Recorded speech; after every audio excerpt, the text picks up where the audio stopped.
Alright, so I just wanted to show a little bit about what I got here.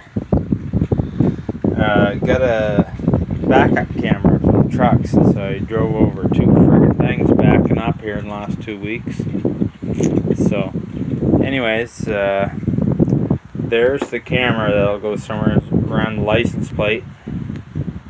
That's got a little 4-prong plug-in that'll jack into that. This here is going to get wired over to the backup light on the truck. As you can see here, there's the backup light right there. And right here, it's probably safe to assume red's power. I'll test it just in case, but I think I'll just, what was it, somewhere's in here, tap on for the ground. If not, the other one's ground. I think the system comes with a couple little taps here, so I don't gotta splice or solder or nothing. Take that apart and put more wires together with that. And there's the display. This will go on the back of the display and hook it onto the front window or the dash or whatever. We'll figure that out in a bit. But anyway, we'll see where we go with this. Okay, so next step, looking for power for the reverse light. So I got a screw in here. It screwed it into the metal here on the inside of the cab. There's still some metal there.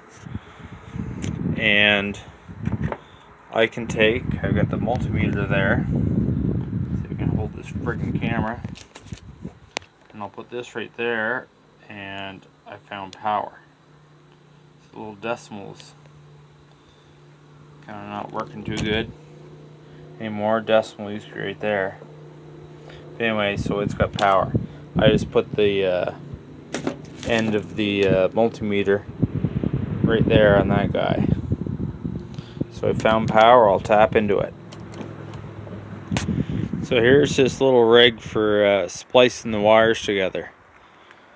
Personally, I think it's probably easier just to friggin' scrape that wire clean and solder it. But if you don't do soldering, then this'll work.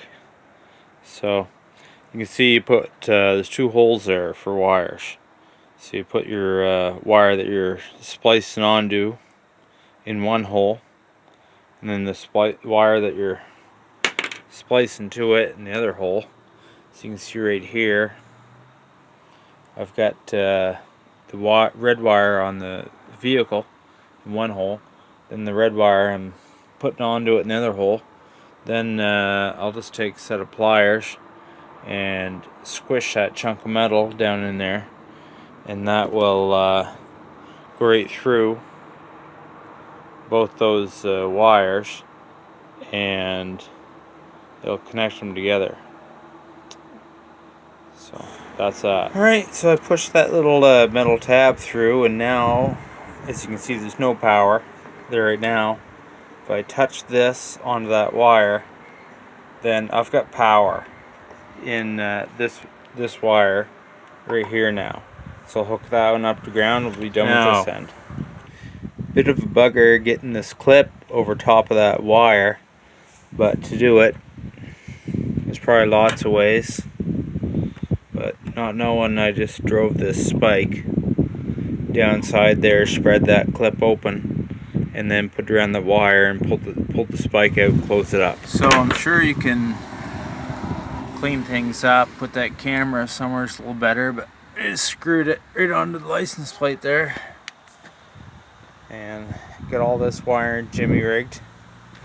Just gotta clean it up and tuck it back in there.